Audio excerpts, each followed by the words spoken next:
Hello everyone! Welcome back to my channel. So, kumusta po ulit? At magandang umaga, magandang tanghali, or magandang gabi, or kahit anong oras po sa kinaroroonan nyo, binabati ko po kayong lahat. So, mega love shout out po sa lahat ng mga nandito ngayon nakatune in at nanonood sa aking mga vlogs tungkol dito po sa ating apat na pinuntahan na waterfalls. So, these are the 4 waterfalls here in Ng Chu Chai, and this is the part 2 of our vlog featuring the Ng Chu Chai Waterfalls here in Hong Kong. So, hindi na po natin patagalin pa at itutuloy ko na rin po pagpapakita po sa inyo ang ating vlog featuring this very beautiful, spectacular waterfalls here in Hong Kong. So, nandito na po tayo sa Middle Falls, and then akit po tayo doon sa Scatter at sa Main Falls. So, sit back, relax, and enjoy watching po.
Malayo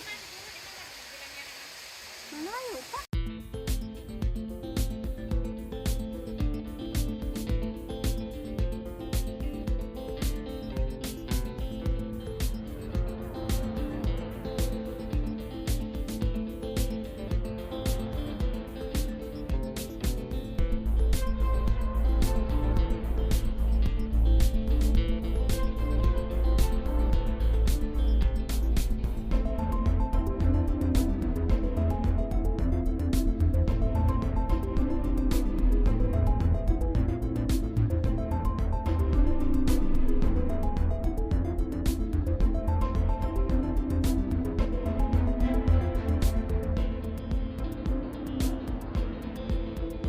And finally, we're here already in the last waterfalls here in the Ng Chu Chai, which is the Scatter Falls. So this is the very beautiful view of the Scatter Falls here in the Ng Chu Chai, and this is just a small one. And then there's a cave here.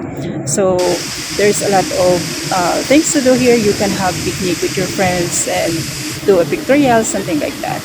So, dito po nagtatapos ang ating adventure papunta po sa Ng Chu Chai. So, this is the cave and this is the waterfalls at the side. So, mamaya baba rin po tayo at dadaan po tayo ulit doon po sa main falls, yung pinakamataas na waterfalls dito po sa Ng Chu Chai. So, yun lang po ang ating ipapakita sa inyo. So, this is it. This is the main falls, which is a very long waterfalls here in Hong Kong, in the Ng Chu Chai, I mean. So, yeah, this is it. This is from the bottom to the top. You can see here, hindi po natin siya makuhanan ng camera na nakatayo kasi napakataas po nito. At ito po yung kabuuan ng waterfalls mismo. So, ganun lang po. Ayan, ganyan na lang po ang pupapakita ko po sa inyo from top to bottom. Ayan. So, napakaganda at napakataas po nitong waterfalls na to.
So hanggang dito na lang po muna ang ating vlogs for today featuring the second part or the part 2 of our adventure here in the Ng Chu Chai exploring the four waterfalls, which is the bottom, the middle, the main, and the scatter falls. Thank you for watching, and please don't forget to like and subscribe if you're new to my channel. Thank you very much po. Please stay connected to be updated with my next videos. Once again, this is Solabi, always reminding you to stay healthy and be safe always po. See you in my next videos. Maraming salamat po ulit. Paalam!